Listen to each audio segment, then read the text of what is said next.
doon, iba na yun, iba na may-ari nun. Di ko alam kung ito or ito. Basta, tara na. Uwi na tayo? Ha? Natapak ka lang dito. Para hindi ka mahulog sa putik. Kaya? Jump. Diyan o. Diyan ito. Hindi ko maputikan, kasi maghugas ka lang eh. Oh. Sige yan, hindi na magagi. Parang may experience mo maglago-lago sa farm. Sige na, minsan lang tayo makagala dito. Buti na lang, hindi masyadong mainit. Kagala-gala kami. Hindi ko alam kung sila Ate Marcia nakagala na dito. Diretso ko lang. Tabi-tabi lang po. Lago-lago lang kami dito sa farm. Dati nagtatanim ako dito dati. Nagsama ako kay Mama Mel, nagtanim-tanim dito. Tapos sinasakyan namin papunta dito, yung kalabaw.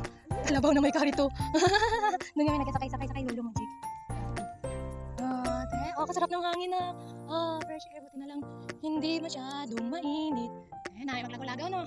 Diretso pa. Ayaw mo na? Gusto mo na magawa eh?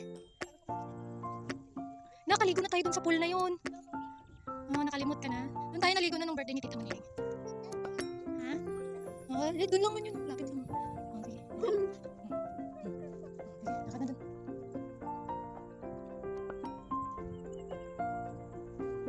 Ngayon na naman nakaulit ng kagala dito na. Dati daan-daan lang.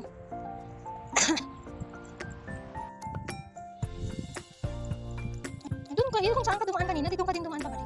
Tapak ka lang dun sa bato. Diyan ikaw. Sige na go. Tapak ka dyan. Bilisan. Hindi mo kaya dyan, putik dyan. Hindi mo kakayanin dyan. Mas maganda dito. Mas malayo dyan. Sige na, tapak ka lang dyan. Tapos diretso. Hindi, dyan. Dun sa tinatakan mo. Tapos tapak na. Talon ka kaagad dun sa may bato. Talon. Nakaputik. Hindi na, hugas dito. Hugas dito. Ayun, dito ka lang sa may bato. Hawak dyan sa may bato. Kagugasan mo yung paa mo. Oo.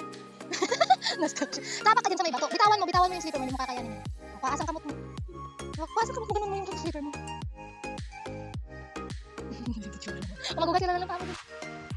Sa susunod kasi, tingnan mo kung saan ka dapat pwede tumapak. Kung saan ka palagay mo matigas-tigas ang lupa. Huwag dun sa may malambot. Ang slipper niya. Sige na, maghugas ka ng kamay mo. Takot na takot maghawak ng putik ay. Hindi. Hugas mo doon. Yan, sige. Putik lang.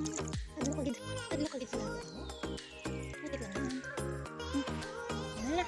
Arti-arti lang wala sa lugar. Dito na. Kaya ko naman magugas ang pa ako. Yan yung mga suso na ko. Ito yung mga suso-suso. Kinakain ito. Ginapanguha nila ni kaginaka ko niyan. Depende ko anong gusto mong luto. Pwede mo sabawan. Pwede mo gisahin.